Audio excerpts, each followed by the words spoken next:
Hi there. So this is a presentation on brain speed, really integrated into how we utilize brain speed for movement in movement science. So as a movement scientist, I consider myself who works clinically from performance all the way through rehabilitation and prevention. I'm going to look at how we're attempting to utilize brain speed, visual and motor interaction to integrate that into how we can essentially move better. I'll provide some implications a little bit towards sport performance and all the way down to the clinical relevancy of where we think that we can go with this. At least that's kind of the direction that I want to look at. All right, so let's move forward with our discussion here, and just to run a quick outline. So we're going to look at some definitions. They're operational definitions, many of which you've probably seen before and probably already understand, but just to make sure that we're on the same page and maybe a little bit of insight as to the direction that we'll be going. Historical research perspective. Where did this come from? I started doing this with a lot of my talks, but it's something obviously that we tend to do when we're performing research. But I like it because, and to quote, semi-quote someone from a TED Talk, a physician discussing a medical research program and looking at the history, and it's true. So we look at the history because we see how long we've been having this discussion. And I think it's a good idea because then, well, that may lead us to a specific direction and or the relative importance, because if we've been having a discussion about something for decades or centuries, then there's probably something to it. Normality, what exactly is it? What is it on a regular basis? And then sort of going into the factors affecting. So what we're really looking at is, okay, when everything's working appropriately, well, what does that mean? And then can we do anything when it's already working appropriately, let alone factors affecting, such as, well, we're all getting older, like it or not, and aging seems to have an influence on, well, pretty much everything that we do, pretty much everything dealing with the human body.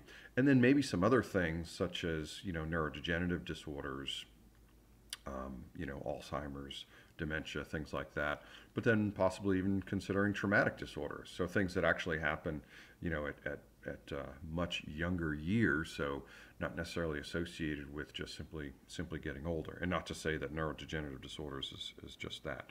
And then the conclusion and applications. So wrapping it up, and then where do we think we can go? And based on, the information that's out there and sort of implications. Yes, partly due to research, and then also, how can we apply this in some of our fields, in where we can improve, some of the developmental processes for human movement. So operational definitions, and again, I'm sure that these really aren't new to you: sensory input, motor response, reflex, reaction, agility, balance, cognition, and then brain speed, sort of the biggie. But just to make sure that we lay the ground here and that we're all, on the same page here. And so sensory input is using the specialized free nerve endings from our body, which is part of the nervous system. So it takes in information from our environment. It also takes in information internally and within the person itself. So things like the temperature and whether or not the body needs to do something about that because you're too hot or you're too cold, where your body is in space. You want to go rub your eye, but you don't want to shove your finger through it. So you want to make sure that you have good control, good sensory input that provides us that information to make a decision. And that's what this motor response is. It will really break down into two areas, which is a reaction and a reflex. So a reaction is going to be voluntary. So you actually thought about it, and then you created a response to it. So, for example, you saw someone coming at you, you're a player on the field, and you decided to go to the right because they indicated that they were kind of going in the opposite direction. And then also when we look at reflex, which is involuntary. So reflex is something that occurs involuntary, subconscious. We didn't have to think about it. It was something that happened as a result of, the higher center really pseudo making that decision for us, such as when we touch something really hot, then we withdraw from it, and that's actually referred to as a withdrawal reflex, and that withdrawal reflex, kind of keeps us from getting hurt. And these aren't new concepts. So if we look at, a quick historical perspective, from Rene Descartes back in the 1600s, really describing this process of, when someone's about to, shove their hand into your face, and that's actually what he's referring to when you look at the rest of this quote, essentially putting their hand in front of your face, in front of your eyes really, really quickly, and you blink. So this shows that it is not through the mediation of our soul that our eyes close, since this action is contrary to volition. Because we wouldn't necessarily want to close our eyes, we want to see what's going on. But the reason for this blink reflex is a protective mechanism, and it happens quite often. So that way, when something may bring itself into our space, it protects the eyes. And obviously, the eyelids are not great shields, but they're certainly going to be better than nothing. So when we look at this comparison, and this is kind of a little jump forward, but that way I won't have to spend as much time on it, but looking at a reflex versus a reaction. I've always kind of been a fan of Bruce Lee and in martial arts, and so when we practice martial arts or any sport or any movement pattern for that matter, we know that we're supposed to repeat it over and over and over and over again. And essentially a coach may tell you that, well, we want it to be more like a reflex than just a reaction. And the reason is reflex occurs much more quickly. It doesn't take as much time to create that relative motor response. So for example, looking at that blink reflex, the early response, so the response is broken into two stages when it comes to a blink reflex, but that early response can take less than 13 milliseconds, which is a really, really short amount of time. And then we look at something that's much more common that people think about, the knee-jerk reaction. When I tap your patella ligament with my reflex hammer, and it will initiate a response in, well, less than 40 milliseconds. So obviously it's quicker than a blink reflex, but that kind of makes sense. There's more distance for it to travel to go to the spinal column, and then make its way back. So those are reflexes, versus a reaction is, well, that stimulus made its way to the brain, so it actually had to go to a higher center. Reflexes don't necessarily go to a higher center. They may just go to the spinal cord, loop once, create what's referred to as a monosynaptic reflex, and make its way back. So in the case of the deep tendon reflex, we quickly stretch your patella ligament, or some people refer to as patella tendon, and that creates a response that's sent back to the spinal cord. It synapses, goes right back to the muscle, and muscle spindles, because they're stretched, will initiate a contraction of the muscle tissue. Versus a reaction, we took a stimulus in, whether it be visual, audible, touch, pressure, whatever the case may be, and it went to the cortex, and it went to our brain, and we said, okay, what's going on here? And we needed to make that decision. So the average reaction time for a visual stimulus can be upwards of 250 milliseconds. Granted, we're talking about milliseconds here, but you can see that, that's almost 6 times greater than a deep tendon reflex. So reactions tend to be much, much longer. So even in an audible, something that we hear, believe it or not, is faster than a visual stimulus. And then especially if we're touched, it's even potentially more rapid than the other two. And so what does that mean? Well, we get that information in when someone touches us, and we can respond to that relatively quickly. I put a picture down here of, a track athlete, a runner in a starting block. And I like to use the example of, if you've ever been watching a high-level event, that sometimes the gun goes off, and even though the athlete took off after the gun went off, they still faulted. And unfortunately, If it's a one fault DQ, then they're not allowed to race anymore. But anyway, so they faulted, and the reason is because there's sensors in these blocks. And basically what happens is, because we know that an audible response, occurs in about 150 milliseconds, if that starting gun goes off and the sensor in the starting block is triggered by basically the person taking off in less than 150 milliseconds, and I'm not exactly sure if that's the specific number they use, but if it's less than what's considered to be humanly capable, it means they were attempting to basically jump the starting gun. So even though they went off, anticipate it. So even though they went after, basically they were still trying to anticipate it, which is the result of the fault. Agility, a rapid whole body movement with a change of velocity or direction in response to a stimulus. Well, I think that's a pretty good definition. And what I also like, to make sure that we understand and point out is, look at what's involved in agility. So certainly cognition is one of those. It's a decision-making process that we need to do something about. Like I said, I use the example of, say, a football player, running back, who's trying to get the ball into the end zone, and he meets up against, linebackers, other people that are trying to keep him from doing that. Needs to make a decision which way to go. And so part of those responses will be the physicality, how strong, how fast, what's the stability, and that.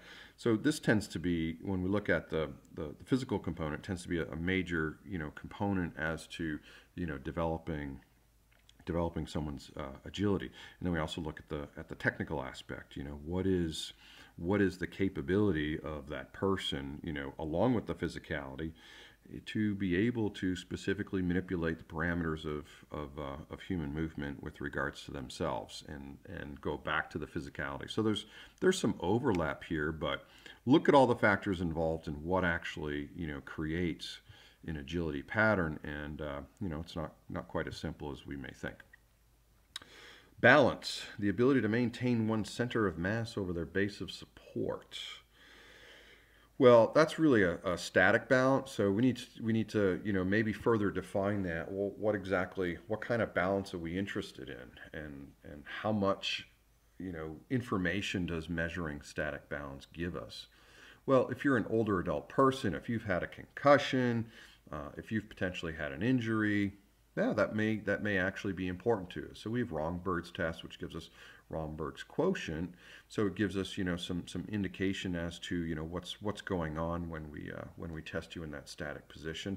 And well, let's throw in some unstable surfaces and create an environment that challenges your system, or I should say systems. So it requires a somatosensory. In other words, the sensory feedback, the input of those specific nerve endings like mechanoreceptors, proprioceptors, where is our body in space, and the muscular system. So how do we correct for that?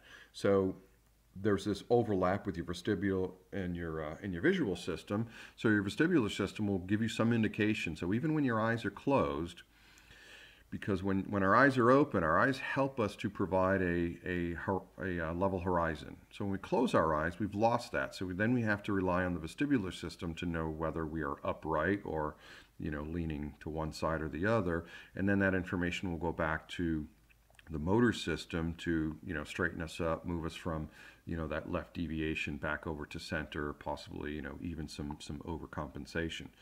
So there's a great lecture by Von Kippers I used to use quite a bit teaching in kinesiology. But these three systems, they connect and they overlap. And we can actually function with only two of these systems, and that's why blind people don't necessarily fall over all the time, is their vestibular system and their somatosensory systems have really made up for the loss of the visual system. It takes time, and it actually takes practice. Is there an advantage? In other words, training with your eyes closed? Well, again, if you've watched some of the martial arts movies, and again, I'm another big fan of Jean-Claude Van Damme. So they're wearing a blindfold to try and elevate the other senses. Well, it's sort of a misconception. They're not really elevating necessarily the vestibular, the somatosensory. They're looking for hearing, possibly, wind movement, and so. So what advantage is there? We're not really sure there is any. We did a study a few years ago. We took soccer players that had ACL reconstructive surgery. We also had some controls, and essentially did single leg balance testing, and then a challenge test on like an AirMax test. And so what we found was even though the athletes had better balance on the leg that they had gone through rehabilitation for, it didn't have any influence on performance. It didn't improve their power, didn't improve their velocity, didn't necessarily improve their agility. So, you need to consider what are the limitations in training these systems. And then cognition. So, not exactly the best definition, but I really liked it because it sums it up. It comes from Psychology Today. Quite simply put, cognition refers to thinking. And like with agility, look at all these things that are going on here. So cognition involves learning, memory, perception, attention, and then we further break those down into these other influences, things that have affected memory, things that have affected perception, and so on. So we can look and overlap things like this whole perception thing, and we talk about balance, we talked about agility. In other words, yeah, cognition has something to do with the motor system and how we actually will respond. And likewise, your memory and your learning and all these other things can have an influence on cognition, which thereby will have an influence on movement patterns. And then we've got brain speed. So Hicks' law came out of, the time it takes to make the choice is linearly related to the entropy of the possible alternatives. So as we start to remove those alternatives, we come up with a conclusion and essentially respond to that. So a lot of this work was actually done in reaction time testing. And this is actually a graph. So you look at it's quite linear. So that line of best fit is quite linear. But it was, eventually challenged in saying, well, it's not really linear, and it really shouldn't be dependent upon the type of test, but more so what's going on inside of your brain. And maybe it's actually sensory specific. In other words, is there a difference between audible versus visual versus, touch and sensation and so on? And the answer is, yeah, it is. And so what that also has translated into is when we are training an area of brain speed, well, we may also need to be a little bit more specific and or combine those things. And we're gonna talk about those here in a moment.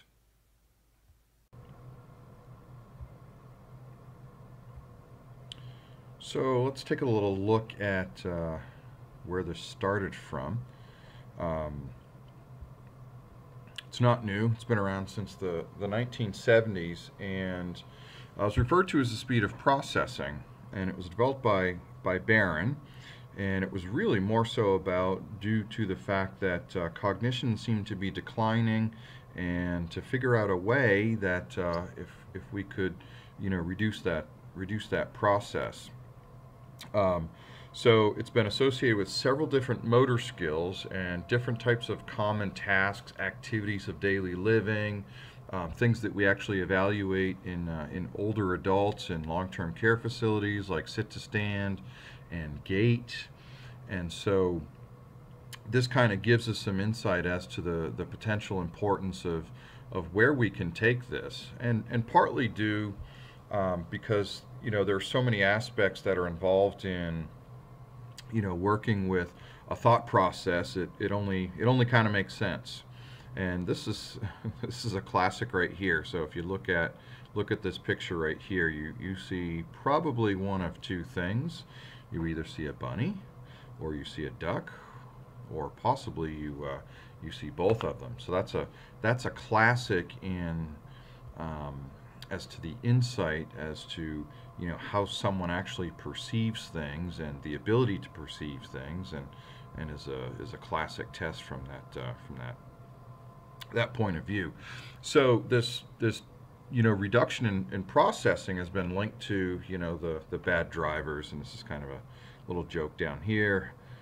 Elma proudly displays her kills like a world-class or World War I flying ace. So the classic cliche of older adults being bad drivers. Well, it's actually not necessarily a cliche. It's more or less than true. And so a program that developed several decades ago, the useful field of view, and is still in place today. And so what was identified was this useful field of view is the periphery at which someone has the capability of really sort of focusing on and paying attention to detail.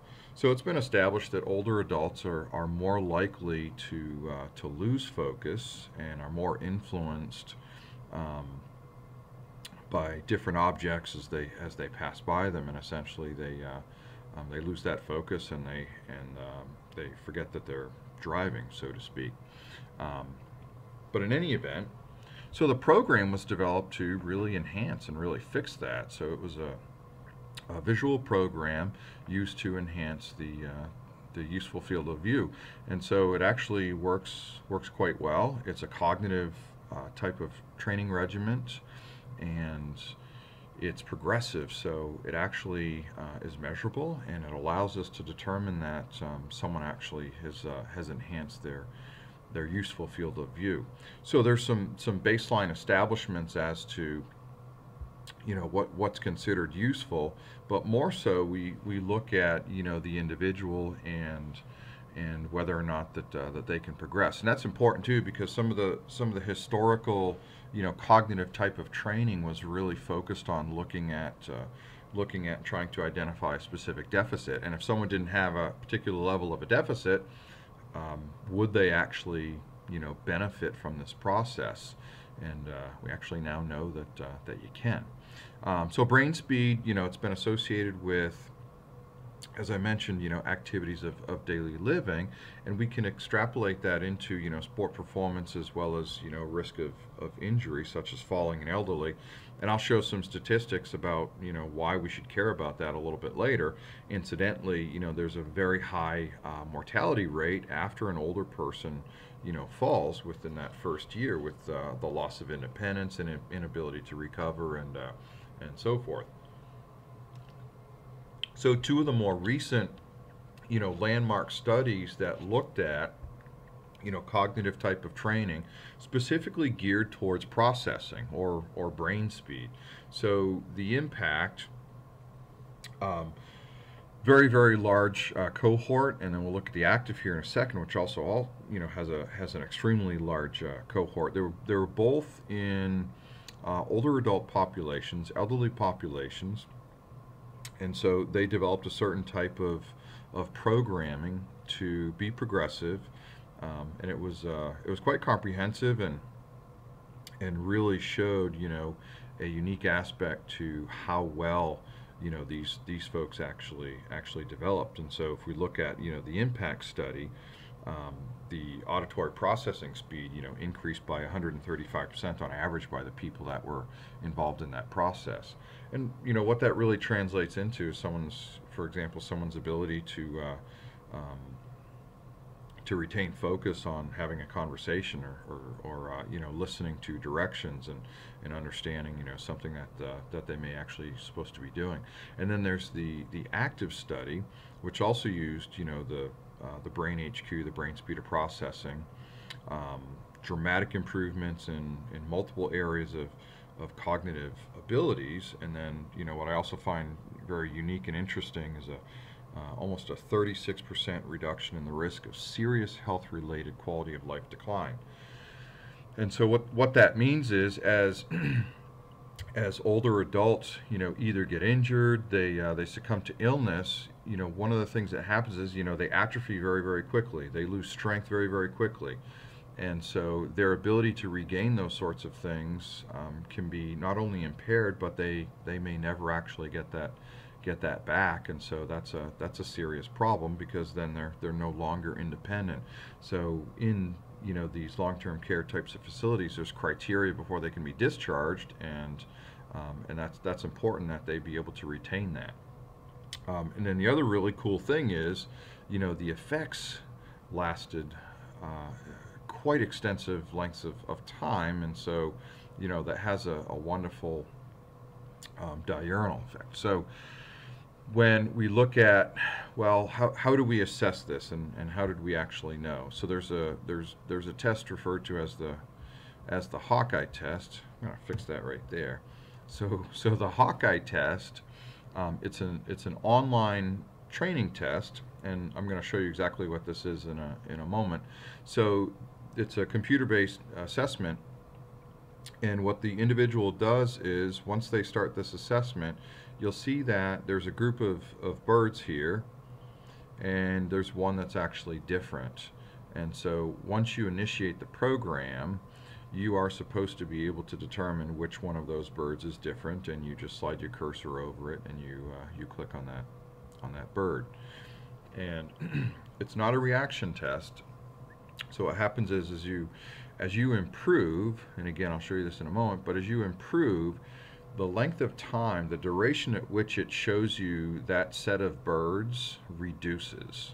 Okay, and it automatically corrects for your errors as well. So in other words, as you get it wrong, then it goes back to and starts to increase the duration at which it's going to show you. So the attention span is reduced as essentially as you improve. And then here's a device that I use, and so it's a same test. It was actually working with BrainHQ, not myself, the developers of the product. So it uses these semaphores, and really difficult to tell, but you'll see this one all the way over on the left. It has a red tip to it. The other three have a blue tip to it. And so what happens is, just like with the birds, it flashes all 4 images at the same time, and the individual who's being tested goes over and swipes their hand in front of the sensor to initiate the sensor to realize whether or not they accomplish the appropriate arrow. And again, it's not a reaction test, so it doesn't matter how quickly they initiate, but it's actually just whether or not that they could choose the right one.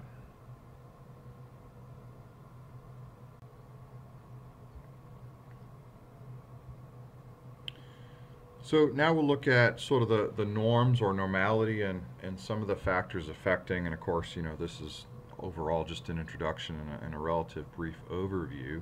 And again, just to reiterate that, my particular interest is going to be based on performance, and so I'll sort of touch on, where we combine some of these things and how this is useful, not redundant, but complementary, to some of the things that we do in movement science or in rehabilitation. And so, can we measure brain speed? And basically, what I just showed you using the Hawkeye system, the Hawkeye test, either online or using the semaphore system, we can actually do just that. And it gives us a score. It gives us a best score in terms of how quickly we're actually able to process. And so when we ask what exactly are we measuring, and I just clipped this because it looked like a kind of cool picture. So using imaging studies and functional MRIs was really the way it was kind of done in the past.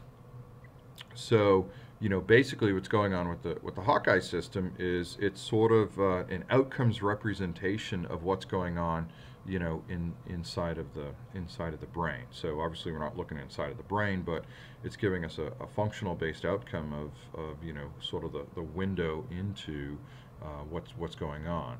So this is the Hawkeye test that I was referring to earlier. So I said I would actually show you how this works.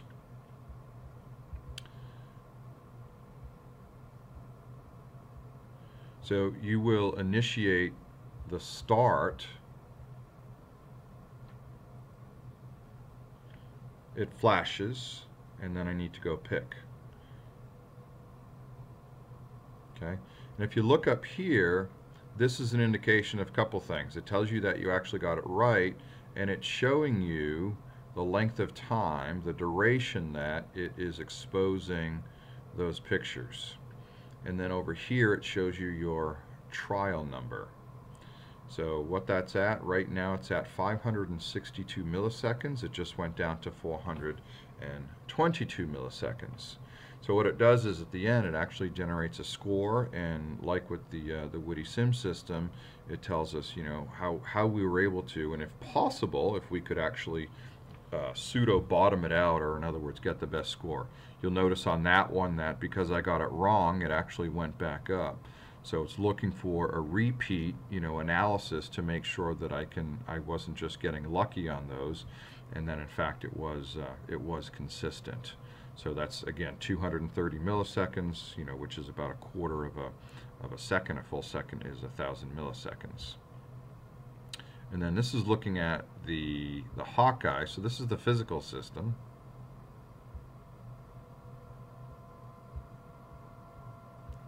If I can get it to work here in a second. Okay, so this is the Hawkeye system. So I showed you that over here there's going to be a different arrow. Okay, so here's a participant, and this is a child. This is a 4.5-year-old. Okay, and what I'm showing you here is the screen, and it starts off very long. He's down to 708 milliseconds, 501 milliseconds. Okay, and it will continue until they complete the total number, or they bottom out and they consistently do as well as you possibly can. So he actually ends up, and he has bottomed out. He's gotten in the 20s. I forget the exact number, 20 milliseconds, and that's a child. So that was actually quite fascinating to me, because they really do have very fast processing speeds. This is a 20-year-old athlete. She's 2 weeks post-concussion. And again, it's not a reaction test, so you could take as long as you want to get over there. Okay, you want to make sure that you get back, but you'll see that she ended up at 178 milliseconds. We did a follow-up reaction test on her as well. Immediately post-concussion, they had done some other reaction tests on her, and she showed some influence, although she had also some continuous migraines, and so we believe that was part of the problem. In the 2-week follow-up test, and the Hawkeye test actually showed, you know, she had good brain speed. However, I didn't have a pre-test on her, and that's just going to be important when we talk a little bit about, you know, some of the norms here. Here's a 78-year-old woman, severe knee osteoarthritis, which again, that doesn't necessarily matter in terms of her ability to get over there, because it's not a reaction test. It doesn't matter how fast she gets over there, but people that are in pain typically will experience, you know, some side effects to that, especially if they're on medication. So again, not having a pre-test on her, and she ended up at the 708 milliseconds, which again is not necessarily a bad score at all. So, you know, what kind of factors? Well, we always blame everything on aging, and there's some legitimacy to that, because as we age, there's a degeneration process. You know, the classic apoptosis that we learn in anatomy and physiology. And also, if we look at it from the positive aspect, when you're young, you're sort of on that upswing. And what's been, you know, really interesting to me is to see in testing young people how fast it really is. And again, it's not a complex. So we're not testing their intelligence. We're just testing their ability, you know, to process information. And then physical activity. Again, it can be both a positive and a negative. We'll get into that just a little bit more. And then, of course, you know, cognition and a slew of its components, all the different components to cognition. Trauma, such as concussion, for example, that we just looked at. And then neurodegenerative disorders. You know, we kind of look at them as sort of this rapid process of aging. You know, there's some overlap in these two particular areas, and so that kind of gives us a little bit of insight as to also, maybe how to treat them. I'm particularly interested in a couple of areas, which is, going to be the physical activity, both the influence of it on brain speed, but I'll talk a little bit more later about, really sort of about athletic development and how we can use measuring brain speed as a technique, to sort of evaluate, how well they're doing. There was a great paper, put out last year by Dr. William Sands, Bill Sands. He's with USA Skiing and Snowboard, and looking at, well, testing it's becoming so prominent, but it's got to be good data. It's got to be some information that's useful, and so this, I think this has some really cool potential. And then looking, at cognition. Well, in particular, we're looking at brain speed. So kind of looking at the combination of, physical activity on brain speed. And why is that? So when we look at, reaction time, it uses brain speed. So I use the example here. So this is just a reminder. So when we look at the reaction time for a visual stimulus is 200 to 250 milliseconds. There's an audible, so the audible actually helps a little bit easier. So, and we don't think about this a whole lot, but it's beneficial if a goalie can both hear and see. Because if they can hear the puck being hit, they're actually going to hear it before they see it.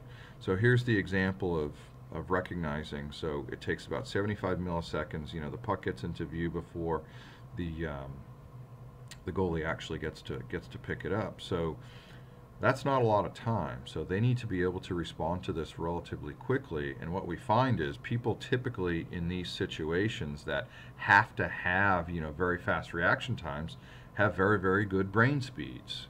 And so that would certainly make sense, and because we've looked at that connection. This is a meta-analysis, a study by Woods et al. And I just showed this chart here. These are all on at least a component of the aging population. And part of the reason for also showing this is some of this is dependent on the type of test that's being utilized, what type of reaction test, and so, it needs to be somewhat similar, but when we're using fancy equipment, and if we're looking at the initiation of motion, for example, then that's how we know that, an audible, a visual, or, a touch sensation, elicits a reaction, because we're not necessarily measuring the amount of excursion, how far the knee moved. We're just looking for, when muscle contraction sort of was initiated, or a blink reflex or something like that. So you can get some idea, some sense of, some of the differences when we look at when we look at older adults versus younger adults. Now here was a cool one by Jane et al. And so they were looking at first-year medical students. And what they did is they combined males and females, and they looked at physically active and sedentary. And so in this, in the first one is the comparison between overall males and female medical students. And what's interesting is there's actually a significant difference between males and females. And as you see, 239.7 versus 255.5, that males tend to have a better reaction time than females do. And then this is a comparison between sedentary male and female students. And we look at 242 and we look at 256. And then we look at this next set of charts. Comparison between regularly exercising males and females. And what's interesting here is first off, they're lower than their counterparts that are not exercising, but we also now reduce the significance in terms of differences between males and females. So when we look at, and when both males and females tend to be physically active, that's actually a good thing. It equalizes that reaction time and says, it's not necessarily going to be gender related. And then of course, if we compare sedentary to regular exercising, then we do find that difference between those particular groups. Well, why is that? So physical activity, I think, is important to probably most of the people that are listening to this. I'm not a neuroscientist by by any stretch of the imagination. I'm more, geared towards movement, but sort of bringing in, this neurological component from that brain speed or from that cognition. There's actually physiological reasoning, not just neurophysiological, not just integration, but exercise in and of itself seems to improve cognition. And again, many of us learn that in early on in our education with regards to why exercise is going to be beneficial. And earlier on, it was really thought that it was more aerobic related and aerobic capacity. So in other words, when we trained people aerobically, it actually improved their overall cognition. We found that there were some limitations to that, which is the type of exercise. But this is actually it's a what I refer to as this dual relationship, and one of these relationships is cerebral blood flow, and cerebral blood flow is shown to be enhanced when people are exercising, and then there's also an enhancement to cerebral blood flow when people are actually utilizing their brains. In other words, they're thinking. So there's evidence that shows that this is what physical activity does, this is what thinking actually does. And then we also have evidence that shows that even if we don't necessarily increase cerebral blood flow, but the thinking or the physical activity can also enhance the brain in terms of cognitive development. Well, when it comes to exercise, we get that double whammy effect. We get not only that repetition or that neuroplasticity, but we also get that enhancement to cerebral blood flow, just in case we're not sure which one of those is actually going to be most beneficial. So there's this connection between motor degradation and neurological disorders, and it goes in both ways. So in other words, when people are less physically active, they're much more susceptible to degeneration, and they're also more susceptible to some of these neurodegenerative disorders. And then, more recently, we're also seeing, a couple things. One is that it certainly is not just aerobic type of exercise. So it's not just tied into improving aerobic capacity, but actually a type of exercise. And especially when it comes to certain types of resistance exercises that are a little bit more complex, that involve a little bit more potentially of a thought process. And then actually showing progression to the type of exercise, or actually making it play-like, in other words, playing basketball or doing something that is unpredictable and requires more of a thought process. And so that's kind of where we're seeing some really neat stuff and some work done is typically, especially in the elderly. But if you think about that from a sports performance perspective, in why we promote multi-sport athletes in the young children, for example. And then we'll look at some basic conclusions here and a little bit of direction, at least in where I'm interested in taking this. But first off is, we know that there is a relationship between brain speed and cognition. It's a component of cognition, and I've mentioned this in not here but in other talks, to where sometimes when we look at some of the benefits of cognitive training, and initially it was thought that if you didn't have a deficit, then cognition type of training was not going to be beneficial. Yes and no. So we now know that it's difficult to measure cognition because you need to specifically measure what part of it. So looking at brain speed has some really good implication, and think about it from the trauma effect. So as an athletic trainer, clinicians, we look at and we have cognitive testing to look at certain impairment after someone has a traumatic brain injury, such as a concussion. But there may be some implication here that this is going to be a little bit more sensitive, and because it's also going to be tied into the motor development piece and the motor skill piece that we also should be assessing, it may be a little bit more specific in terms of, or sensitive in terms of determining return to play, for example. And then the relationship between motor performance and cognition, again, very important from both the rehabilitation perspective, the neurodegenerative, and certainly from the athletic development perspective. And it's, and you look at the connection between being involved in physical activity and sport in particular, and how well certain kids may perform on in academic places.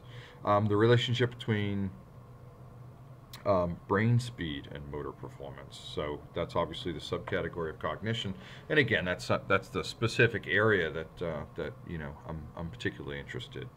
And then I want to throw some things out. Why should we bother looking at this? Well, if cognition is related to performance, and in particular neurodegenerative disorders, if there's something that we can do about it, well, falls in the elderly costs us $50 billion a year here in the United States, and so that's a lot of money to be spent on rehabilitation from people that are falling. Well, if we could do a better job not only in the prevention piece, but hopefully if they did fall, that we keep it from happening again. Neurodegenerative disorders, so Parkinson's disease, Alzheimer's, dementia, $200 billion a year, 605 globally, and the estimated rise to increase to 1.1 trillion by 2050. So, we do find that healthcare is improving, and we've done a lot better in so many ways, but we also have increases in population, specifically in the older adult population, and that's one of the reasons why we see this climb. So it's not necessarily that we're doing a more poor job at this process, but just to look at the market, and I say market because it's tied into dollars and a percentage of the gross national product, domestic product in particular in our case. And so it's a market just like the sporting market is. If you are a healthcare practitioner and you want to specialize in a particular area, then you know that you're actually going to have patients, so to speak.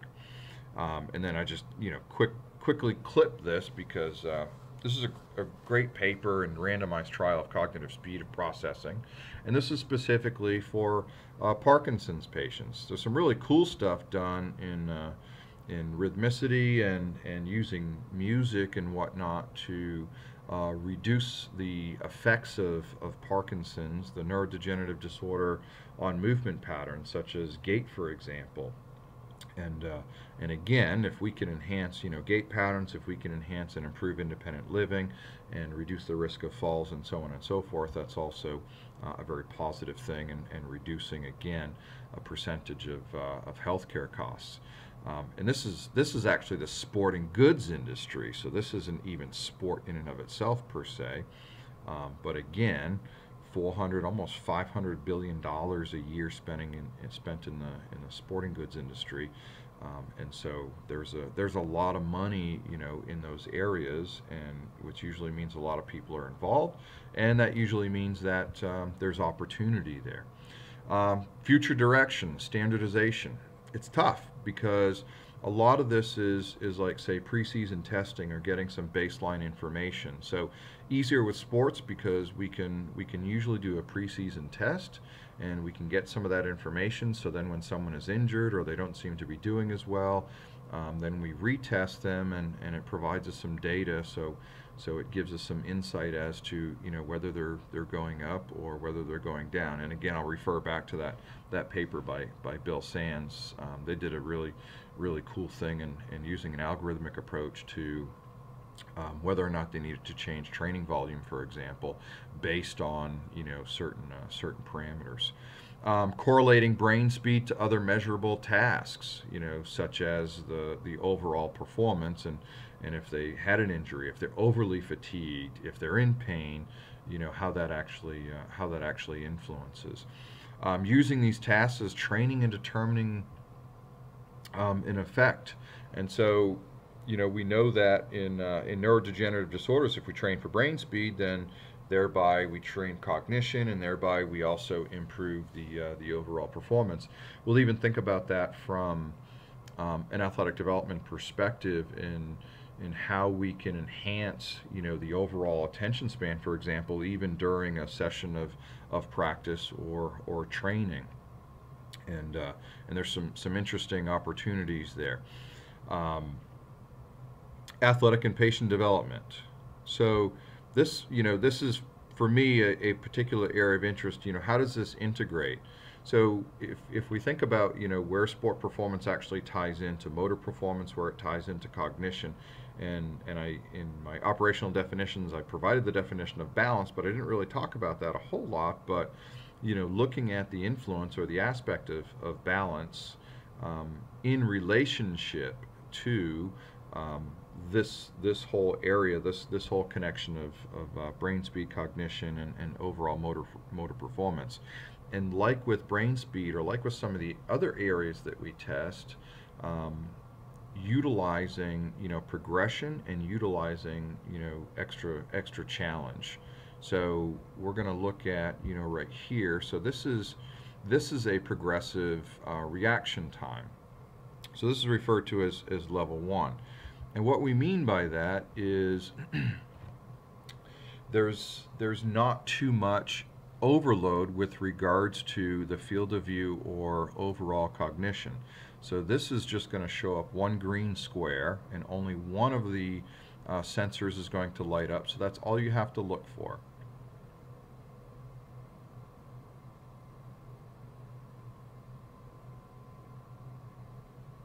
Okay, it uses 10 sequential, and it's so this is a reaction time, and so you want to wave your hand in front of that as quickly as possible. Basically, we would set that up in front of someone who's sitting down, and anything they see in the right field of view, they're supposed to use their right hand. Anything they see in their left hand of view, they're supposed to use their left hand.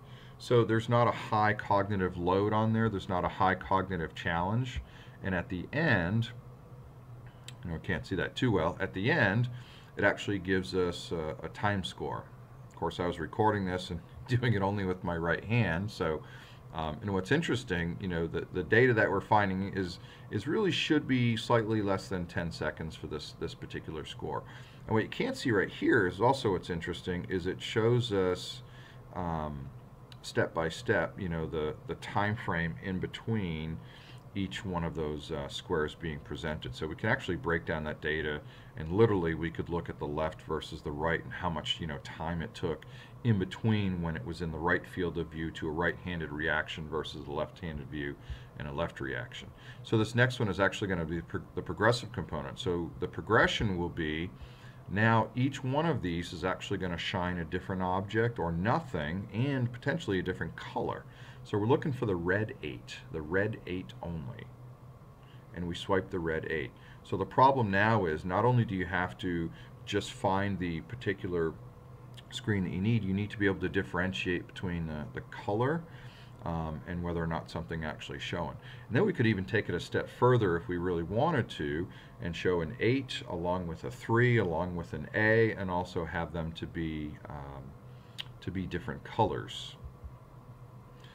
And this is a colleague of mine, and this is one of his patients. It looks choppy because I had to make sure that the patient's face was not in view, because I don't have a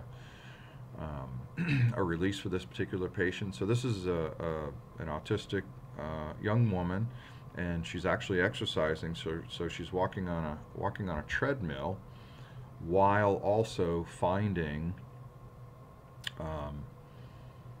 the green 3. So not only is she exercising, but there's actually a high cognitive challenge at the same time, and that it's not dissimilar to, say, the useful field of view types of things, where you're supposed to be driving as well as being perceptive. And so that was an interesting concept, is to increase the cognitive load while involved in physical activity. And I think that's gonna be some really interesting information to investigate, because we find that that's probably going to be very, very progressive in neurodegenerative disorders. So I want to thank you, and hopefully this was informative and at least give you some insight, an introduction into brain speed, and where we might be able to tap into this from the human movement market, from rehabilitation. Typically it was held to rehabilitation in really just in older adults, long-term care facilities, and was very, very specialized. But now we actually have the capacity. It's easier to test, and that's very, very important. The turnaround time is very, very short. This video that you're watching is, I gave a talk on motor development and in youth athletic development. This is actually my daughter. She's less than 3 years old, and I know my wife jokes and reminds me my children are not experiments, but very fascinating to see the growth and development. And she's 6.5 now, and actually when we tested her on her brain speed, again, she bottomed it out. She maxed it out, and so we know that she has very, very fast processing speed, as do most children, and that's why we refer to them as these sponges, and we can do a whole lot of good with these little ones if we treat them right. There's my contact information. Any questions, give me a holler. And again, I want to thank you for taking the time to listen.